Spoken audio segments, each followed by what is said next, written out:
L'autonomie stratégique européenne, c'est la fin de l'Europe naïve. Celle qui s'ouvrait au monde sans se rendre compte qu'elle détruisait son industrie, qu'elle perdait son indépendance.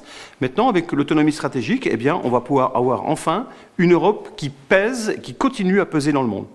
De ne pas être aussi le terrain de jeu entre une opposition entre la Chine et les États-Unis.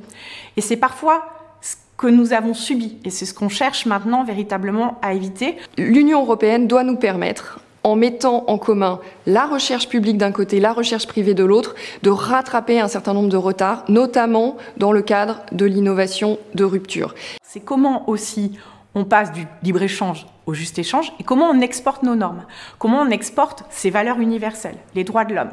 Un exemple, on dépend énormément des GAFA. On ne veut pas que nos données personnelles, comme aux États-Unis, pourraient être que utilisées par le business, ou ne soient qu'en Chine que propriété de l'État.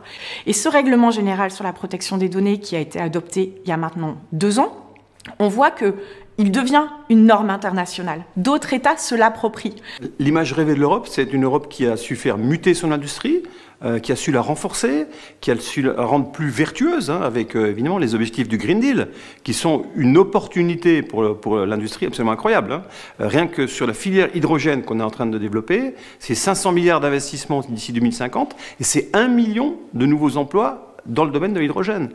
Donc il y a de vraies opportunités. Si tous les pays, les 27 pays européens se mettent ensemble leur place de marché, leur banque nationale d'investissement au service du soutien financier de nos start-up aujourd'hui qui deviennent des licornes demain, c'est ainsi qu'on sera compétitif au niveau mondial pour soutenir nos entreprises. Disruptif. Comment on prépare le coup d'après et comment les Européens vont être les leaders sur les technologies d'après-demain?